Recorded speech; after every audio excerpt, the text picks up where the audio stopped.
Hey everybody, welcome to Moment of Clarity. I've got an incredible guest for you. I'm so excited. This is multiple days of great guests. Today is Suzie Dawson, the co-creator, along with some other awesome people, of the social media platform that people can't stop talking about, even though it's not even available yet. It's called Panquake. It's on the blockchain. It's not. It doesn't hold your data. They don't steal your data. It's uncensored.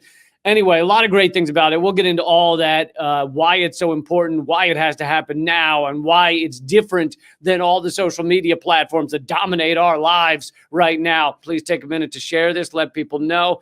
Click subscribe if you aren't. Click the thumbs up.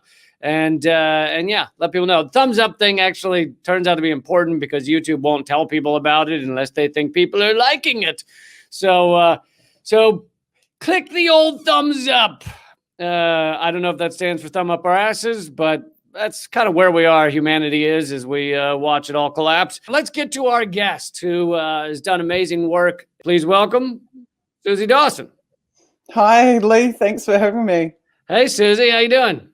Good, thank you. Thanks a lot for being here. I know you're working your ass off right now. I'm pulling some hours, but so are a lot of other people.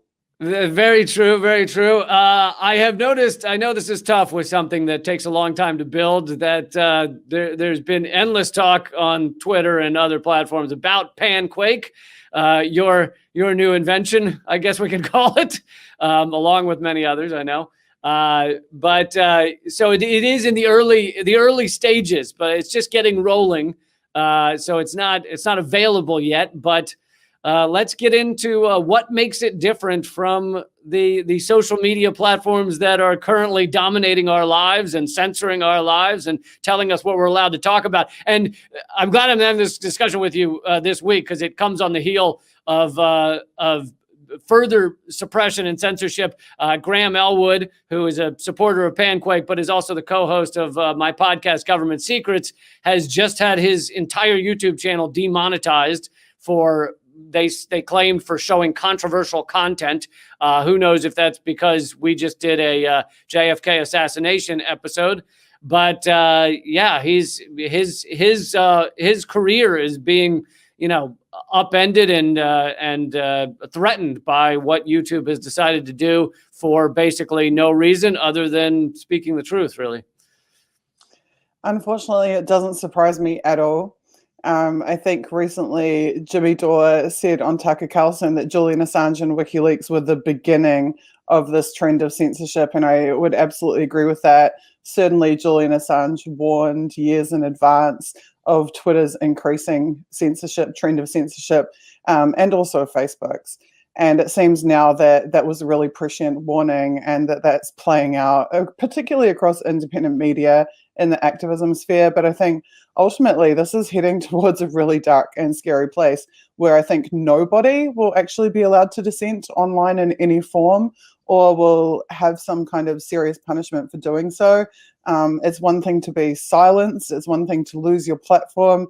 It's another thing entirely to end up like in China, where you might not be able to catch a train or purchase groceries if your online conduct has not been good enough for the government. And I think that we're not that many steps away from heading there at this point. Right. It's kind of similar to like your credit checks that they now do. It's basically, they started that years back, where if you weren't a good consumer, if you didn't have a credit card, if you weren't buying a lot of things, if you weren't amassing interest and paying it off, then it could make your life incredibly difficult. You couldn't like own a home, or you couldn't maybe get an apartment in certain places or things like that. So it kind of similarly, they're going to, I mean, they're already in a way, but it's going to get worse, amassing your online behavior, whether you've been a good little boy or girl. And if you haven't, then it can completely upend your life. Absolutely. And that seems to be the direction that we're headed in. And, Julian Assange warned about what he called the filterverse of one. And he said that all information that we will receive will be manipulated by the government or by corporations. All information that we put out into the world will be manipulated by corporations or governments. That's exactly what we're seeing happening with the shadow banning, with the arbitrary account suspensions, with the disappearing followers. Like now you can't even keep the followers that you earn by posting your content. Our relationships are being interfered with and materially damaged by the censorship that's being employed by these big tech platforms. And it's abundantly clear to me that if we don't want to end up in that dystopian future of social credit scores via social media activity, that we need to push back. We need to push back really hard, but we also need to have alternative systems in place, places that can become digital refuges for those of us who do value our voice and value free speech.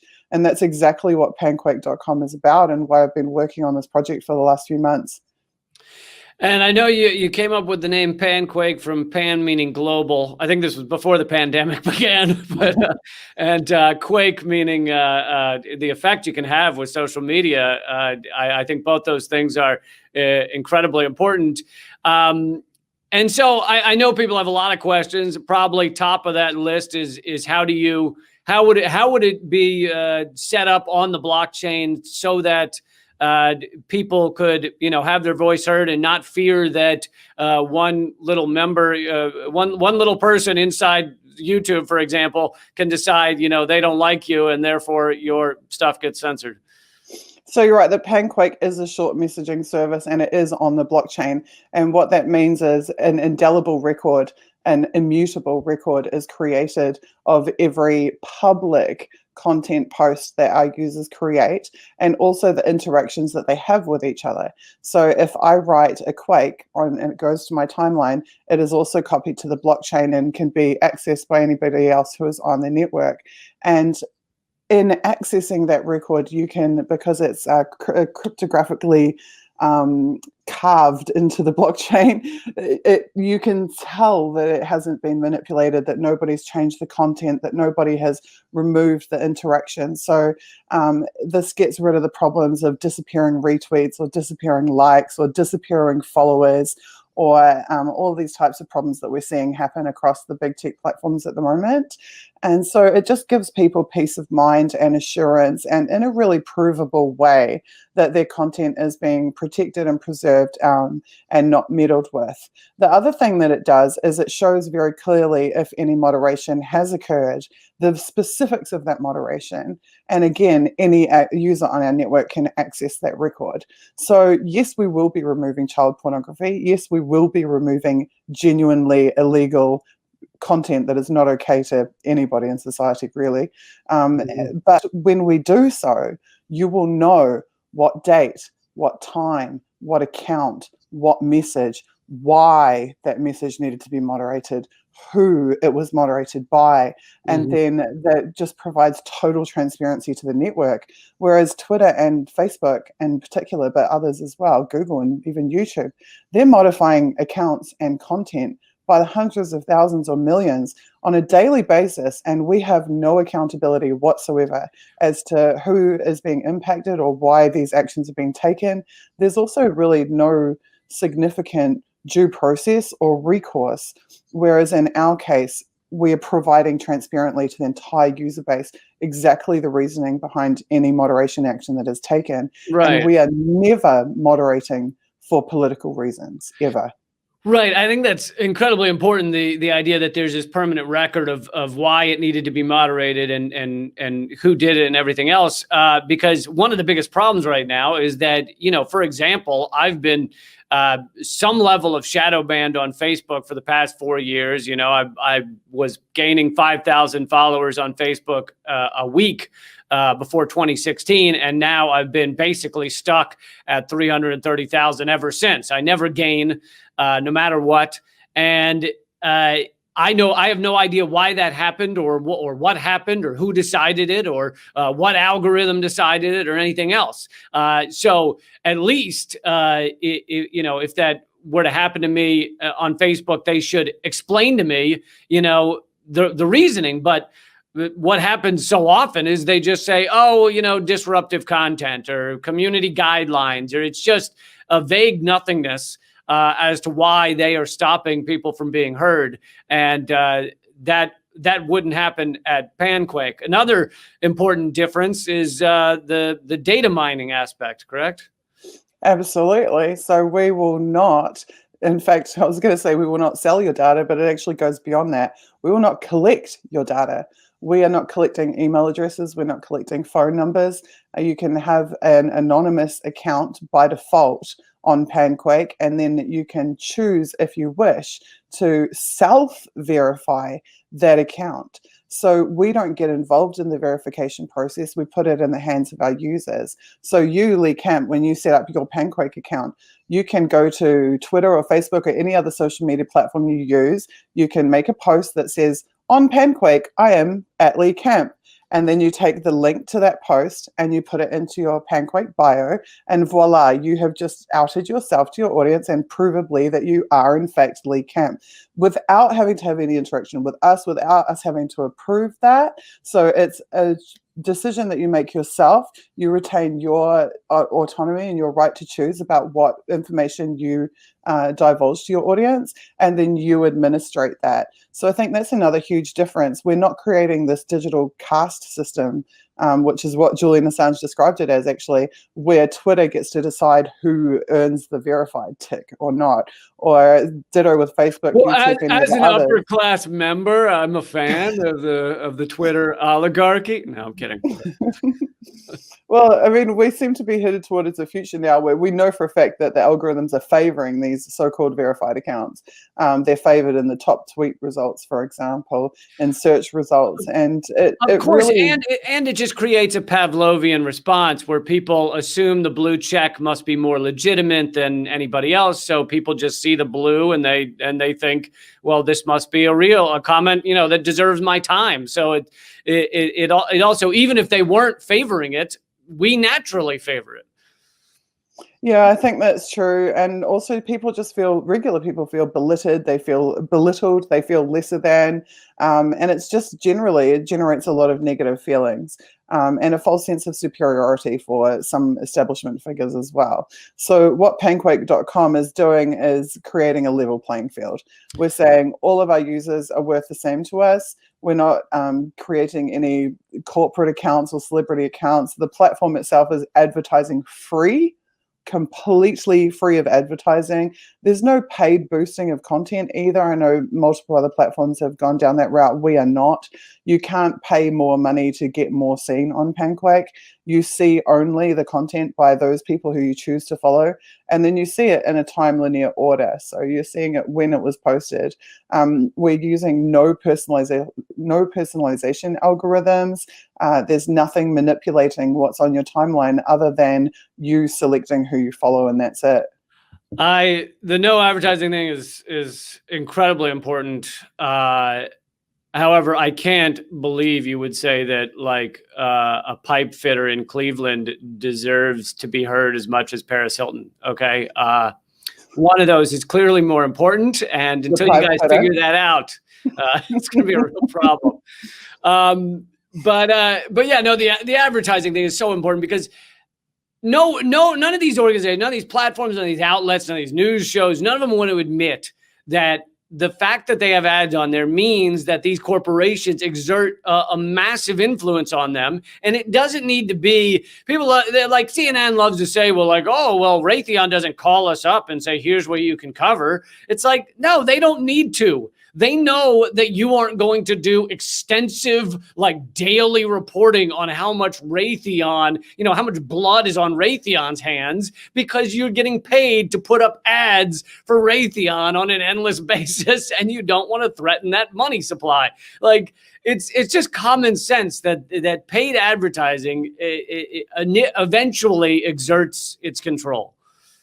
Sure, and the influence that doesn't come from money, comes from infiltration of these companies by, as we know, executives from intelligence agencies who are moving over to work for those companies. So we know that there is a UK XMI5 PSYOPs officer in Twitter. They openly admit that. And they've openly admitted in their recent statements across the last 6 months that they are messing with core functionality, like the ability to retweet, like the analytics and statistics that they provide to users, against people or accounts who they consider to be problematic. And that type of manipulation just doesn't stand. We have human right to freedom of communication. We have a human right to freedom of expression. And that needs to be preserved, and we need to create systems that will defend those rights and freedom of speech. That's exactly what panquake.com is about, and why we are asking people to support it. Support us because we will support you. So right now, talk about what phase you're in right now. I like I said, it's not available yet, but you guys are all working very hard. And yeah, what the next steps are, and when you see a full product coming on the line.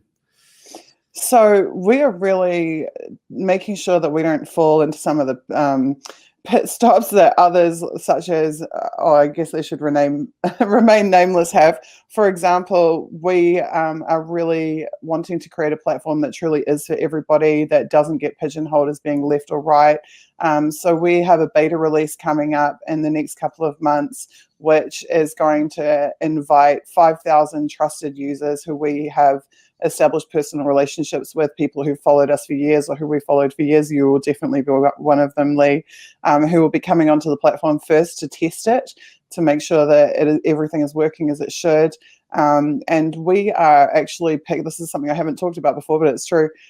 We are handpicking 500 Republican-aligned Trump 2020 types. We're picking 500 Antifa BLM blue types, and we're picking 4,000 political independents or non-politically aligned types, and we're bringing them onto the platform first.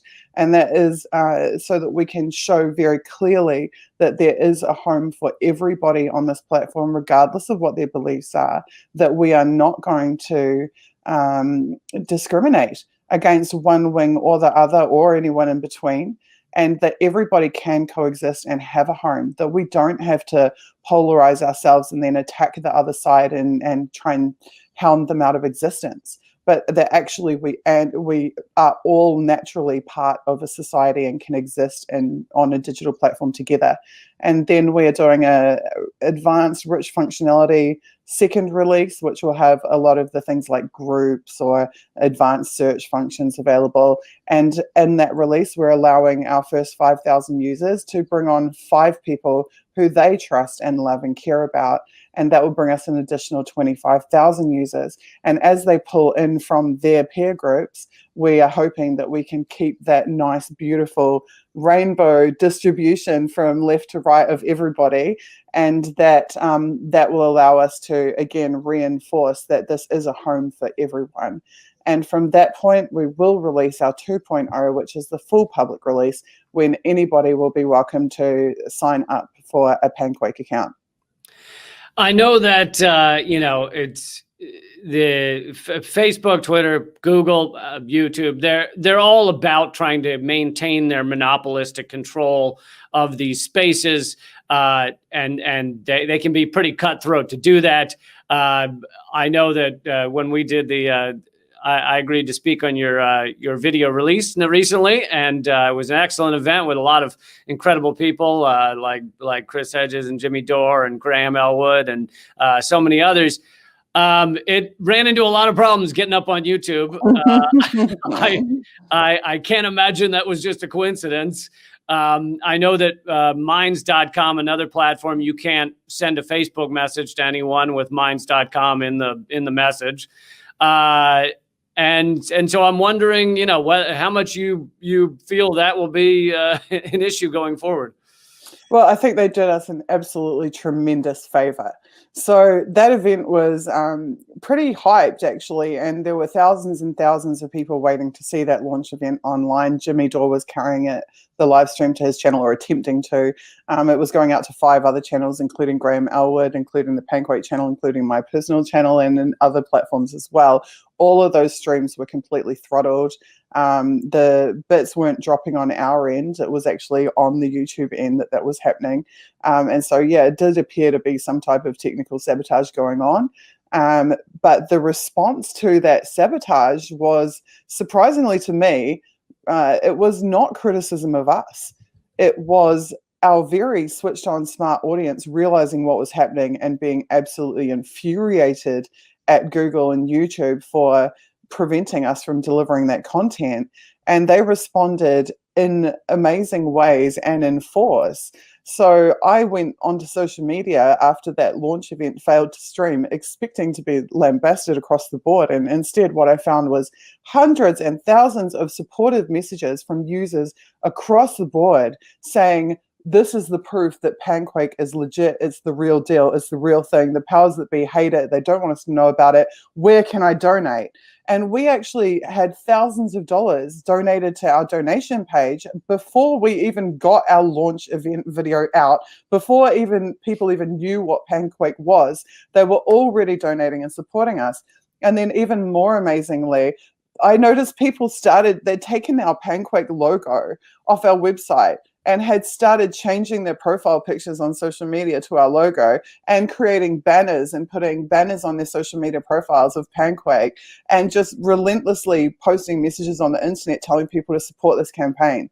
And we knew that we would need to raise about $50,000 just to pay the core business expenses. Like we're registering the business in multiple jurisdictions to protect it from any lawfare by the US. We have a lot of costs associated around producing the actual front end, the UI of the application for the beta. So we knew we needed this $50,000, and we expected it might take us a couple of months to raise it. And incredibly, within the first 2 weeks, we raised $35,000 just by word of mouth alone. Like, we had no media coverage, no major events, nothing. We'd only had our little live stream that we put out and some tweets. And just off word of mouth, just of the thirst and the hunger that people have for a solution like this, just thousands of people knew about Panquake and were contributing to it. And it has been the most incredible thing to see unfold, because the support for us has been so grassroots. And I'm so happy about that, because I was on Twitter when it was just the grassroots, when there weren't celebrities, there weren't these big blue tick accounts, there weren't all the journalists and whoever else, the influencers. It was just real people. And I said to my team, actually, before we even did the launch event, I said to them, I don't care about the influencers. I want the grassroots, because where the grassroots go, inevitably the influencers will follow. Those people will end up having to come to our platform, because that's where the people are. That's where the audience is.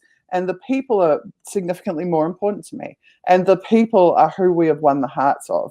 And the people are who are going to push this over the line. And I'm just absolutely thrilled at the response. It's been just phenomenal and beyond our imagining.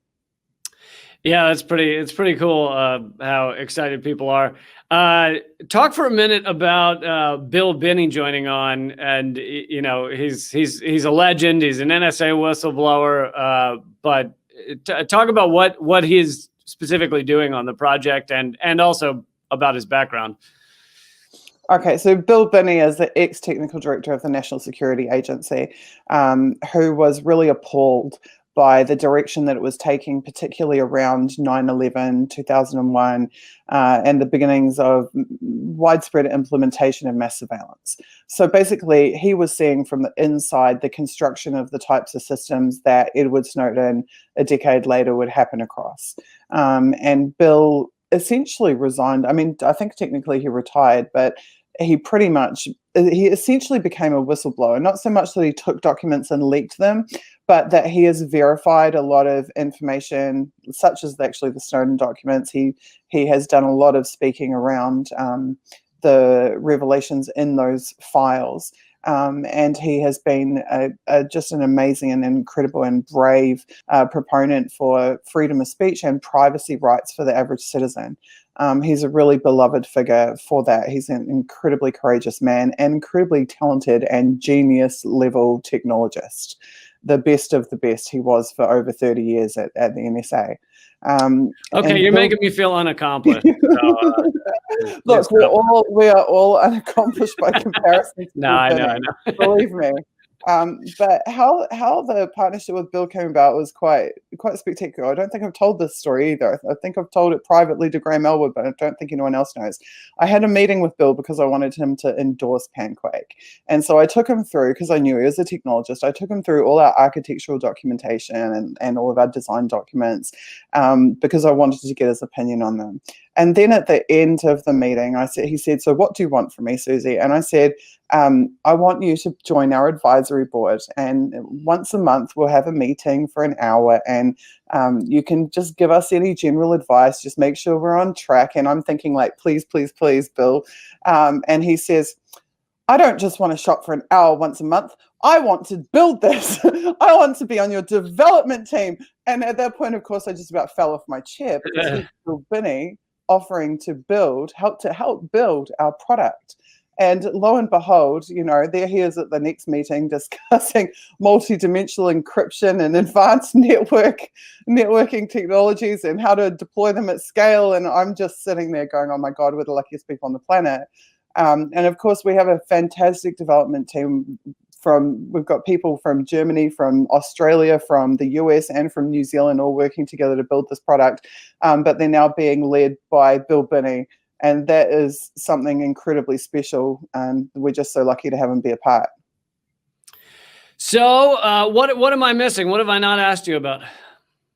What have you not asked me about? What we need from people next, I think, is the big question, and that is that we need you to keep doing what you're doing, which is telling everybody about this product, because CNN's not going to tell them about it. That they're not going to tune into Fox News and hear about Panquake.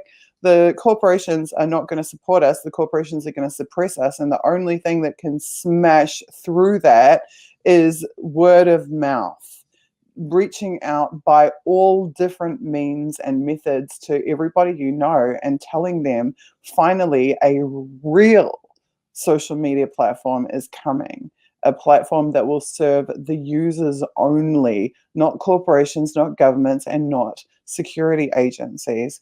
And we really have designed every single aspect of not just our product, but also our underlying business to make sure that the users are paramount to us and the users are served in all ways. So we have a constitutional commitment not to sell our business.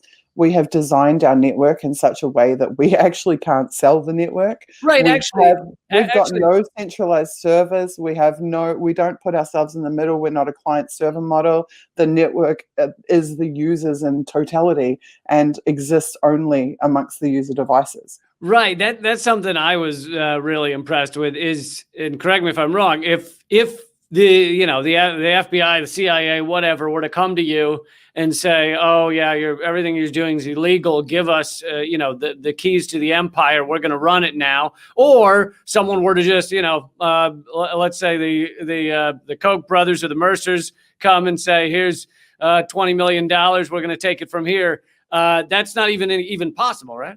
Exactly. We have no user list, no email addresses, no user information, no centralized server. We can't give them the backbone of the network because the network is essentially a mesh network. It's just all of the user devices connected together and then just publishing to the blockchain. Blockchain is publicly available information. So if Mr. FBI comes knocking on our door and asks for information, then we're just going to say, thanks for coming. If you sign up for a Panquake account, then you'll have a copy of the Panquake blockchain like every user, and thanks for stopping by. So that's what it comes down to. Nice. In this last couple of minutes, are there any other features you want to tell them about? Yeah, I mean, we've gone a step beyond just the standard features. So yes, you have a timeline. Yes, you can write short messages. Yes, you can stick pictures and videos and emojis and GIFs and whatever else you want to in there. Yes, you can follow people and be followed by people and reply to people and like stuff and share it on or off platform. But we actually developed a whole new suite of functionality, which is focused around enhancing amplification and social reach for all of our users. And it's all really cute, cool stuff. And it's all based around reducing the amount of clicks and page views that you get forced into by traditional social media channels. So when I was studying these applications that we use every day, and I was literally working out like how many clicks does it take to do this process, how many pages do you use to do that process, I discovered that like there's ridiculous amounts of clicks and page views that just don't seem to serve any purpose. And I was thinking, why would they do this? Like, why would they make you click 6 times when you can click 1 time and do something? And then I had a talk to Kim.com, And Kim.com, of course, is an internet mogul entrepreneur who's built amazing, massive products that have 300 million users, hundreds of millions of users. And he said that the reason that they do this, they inflate the amount of pages you have to look at and the number of clicks, is so that they can falsely inflate their rankings on this, the site ranking engines, so that they can attract corporate money and investors by claiming that people spend more time on their site or click more times or view more pages than they otherwise would. And so we have already committed, we're not going to go after venture capital. In fact, we're not even going to accept venture capital. We're not selling any equity in our company. We're completely crowdfunded. We're a user-supported network. So we discovered that we could eradicate almost all of those clicks and page views out of those workflows, and that you can actually do things on Panquake for a tiny fraction of the amount of time that it takes to do them on the big tech platforms, because we don't care what our page ranking is. We don't need to attract investors. So we came up with a whole new functionality set where in single clicks you can do incredible things that you can't actually do on the existing big tech platforms. For example, I won't go through them all because there's too many, but one in particular that I really like is called a Lovequake. A Lovequake is for when you have an account that you really trust and you know 100% that you want to circulate all that content from. For you, it would probably be the Redacted Tonight account. For me, it would probably be WikiLeaks. For other people, it might be Edward Snowden or anybody else that they really care about, really trust the content of. Mm-hmm. One button, one click, one time, all of that account's content automatically posts to your timeline until you decide you want to turn it off with one click, one time. And just that simple function, just as one example, saves hours of manual retweeting time by comparison to what people have to do now if they want to heavily promote an account or a certain type of content. So we've really gone the extra mile to find a simple, easy, cool functionality presented beautifully, that just makes these existing big tech companies obsolete. Their products really are just old news by comparison to Panquake. Well, it certainly sounds exciting, which is why I've been talking about it. Unfortunately, you're not paying me millions of dollars. We're paying you nothing. I know. But you love us because you know that we are going to serve you, and you know that you and everyone you know will benefit from Panquake.com. Exactly. I just think it's important, and I think the only way that those of us speaking the truth, talking about the things that are not allowed in your corporate media, are going to continue to get that message out is to create alternate platforms that compete with these ones that now dominate our lives. And this one is definitely important, critical. It's something special, and I really appreciate you endorsing it. Yeah, no problem. So the website's panquake.com, and I'm sure I'll have you on in the future at the next stages, and it's great talking to you, Suzie. Thank you. Get on there and donate, guys. Get us over the line. We've only got 30% to go. Thank you so much. Thank you, Suzie. Well, that is Suzie Dawson. Hope you enjoyed it. Some of you were asking questions that had already been answered. I saw Nays Garden had asked about controlling violent content, and then seemed unhappy that we were not answering how to control violent comment. She'd already answered that earlier. She said that content that we all are, obviously you have to decide this line, and I think that will be decided going forward. But anything that is violence, that is, as she said, things like kiddie porn would be banned or censored, but there would be a very clear record of when something was taken down and why. So you would be able to look at the blockchain and say, oh, this was taken down at this time by this person because it was fucking a monkey having sex with a dude, and that's why. And that's why it was taken down. Because, yes, and it sucks to have to draw that line. Where do you decide to draw that line? But that's reality. That's the reality of our world. You do need to decide when to draw that line, because I haven't met anyone who believes child pornography should just be flying around on a site because there's no censorship. I'm sure those people exist out there. I think they're fucking lunatics. So, yeah.